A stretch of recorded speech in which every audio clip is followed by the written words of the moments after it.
میری عمر 9-10 برس کی تھی جب ابا نے مجھے زمین پر گھسیٹتے ہوئے گھر سے بے گھر کر دیا تھا۔ میں چیخ چیخ کر تمہیں پکارتا رہا مگر تم بے حس و حرکت سہمی ہوئی مجھے تکتی رہی۔ ویت روانی تمہارے آنسوں کی تھی جو ابا کے غیظ و غضب کے آگے بھی تھمنے کو تیار نہ تھے۔ تمہارا ہر آنسو اس بات کا ثبوت تھا تم ابا کے اس کام سے بہت نالاں تھی، مگر ابا کی ہر بات پر سر تسلیم خم کرنے پر مجبور بھی۔ محلے والوں کے تانے، رشتہ داروں کے طنز اور لوگوں کی چبھتی ہوئی نگاہوں سے جب ابا بے قابو ہو جاتے تو پھر اپنی کالے چمڑے کی چپل سے میری چمڑے اترتے، اپنے جسم پر چپل سے بنائے گئے نقش لیے میں اس کال کوٹڑی کی جانب بھاگتا جو پورے گھر میں میری وید پناہ گاہ بن گئی تھی۔ تو تم ابا سے چھپ کر دبے پاؤں آتے، مجھے سینے سے لگاتی اور اپنے دوپٹے سے میرے زخموں کی ٹکور کرتے۔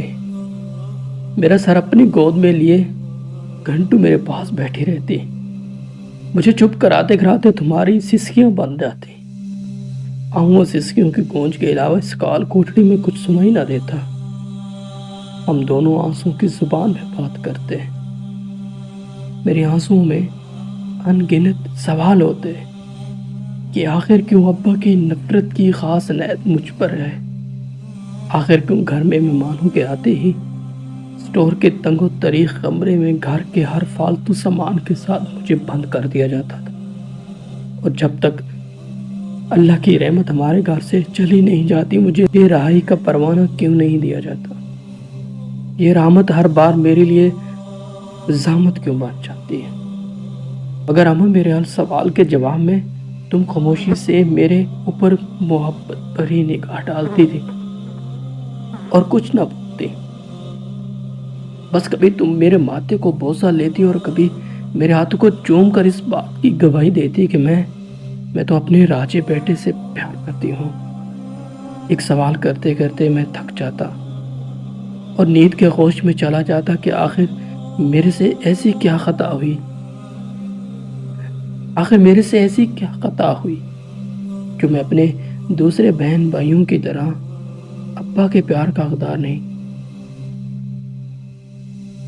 ہاں، تمہاری گود میں سو جانے سے پہلے میں یہ دعا بھی کرتا تھا کہ یہ رات کبھی ختم نہ ہو، مگر صبح ہوتے اور تم پھر اس عورت کا لبادہ اوڑھ لیتی جو ابا اور معاشرے کے خوف سے مجھے پیار کرتے ہوئے ڈرتی تھی۔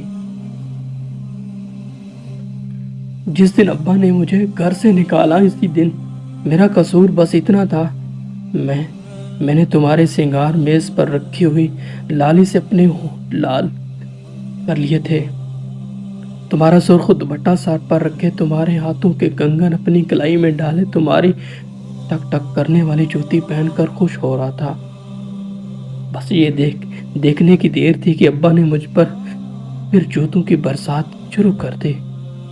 میں معافی کا طلبگار رہا مگر میری سنوائی نہ ہوئی، اور پھر گالیاں گلوچ کرتے ہوئے مجھے زمین پر گھسیٹتے ہوئے گھر سے باہر کر دیا، ہمیشہ کے لیے آپ سے دور کر دیا۔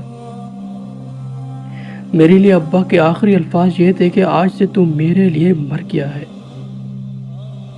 یہ جملہ سنتے ہوئے میرے ہاتھوں کی گرفت جس نے ابا کے پیروں کو مضبوطی سے پکڑا ہوا تھا کمزور پڑ گئی، میری گڑگڑاتی ہوئی زبان خاموش ہو گئی، میرے آنسو تھم گئے، کیونکہ میں جانتا تھا کہ ابا اپنی کہی ہوئی بات سے کبھی نہیں پھرتے، اور تم ماں ابا کے کسی بھی فیصلے کے خلاف جانے کی ہمت بھی نہیں رکھتی تھی۔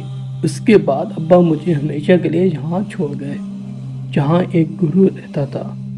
امجد کی جگہ میرا نام علیشہ رکھ دیا گیا، مجھے ناچ گانے کی تربیت دی جاتی، مجھ پر نظر رکھی جاتی، لیکن میں جب کبھی موقع ملتا تمہاری محبت میں گرفتار اپنے گھر کی طرف دیوانہ وار بھاگتا، مگر ابا کا آخری جملہ مجھے دہلیز پار کرنے سے روک دیتا۔ دروازے کی اوٹ سے جب تمہیں گرما گرم روٹیاں اتارتے دیکھتا تو میری بھوک بھی چمک جاتی،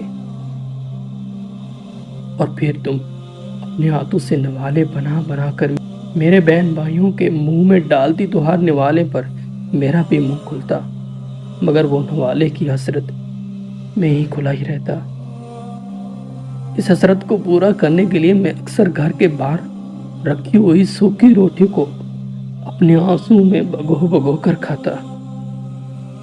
صحن میں کھڑی ابا کی سائیکل جس کو اکثر محلے سے گزرتے دیکھتا تو ہر بار دل میں یہ خواہش ہوتی، کاش ابا سائیکل روک کر مجھے صرف ایک بار سینے سے لگا لیں، مگر میری یہ خواہش میں ہی رہ گئی۔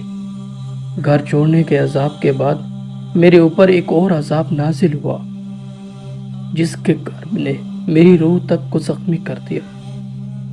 چند شرفاء گرو کے پاس آئے اور مجھے اپنے ساتھ لے گئے۔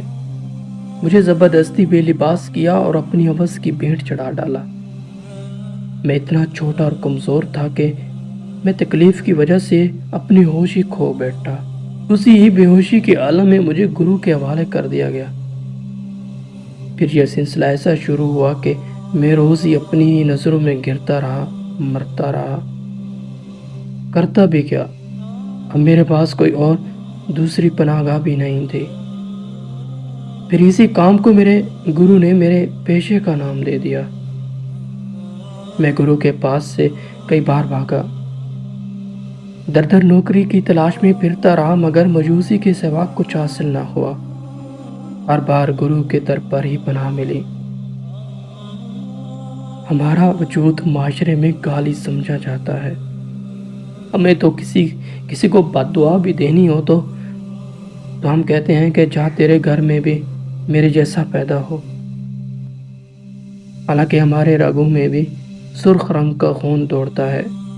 ہمیں بنانے والا بھی تو وہی ہے جس نے ان کو پیدا کیا ہے۔ ان کے سینے میں بھی دل ہماری طرح ہی دھڑکتا ہے۔ تو پھر ہمیں کس بات کی سزا دی جاتی ہے؟ ہمارا جرم کیا ہوتا ہے؟ شاید ہمارا جرم یہ ہوتا ہے کہ ہمارا خون سرخ ہے اور معاشرے کا سفید۔ ہاں، یہی سچ ہے شاید۔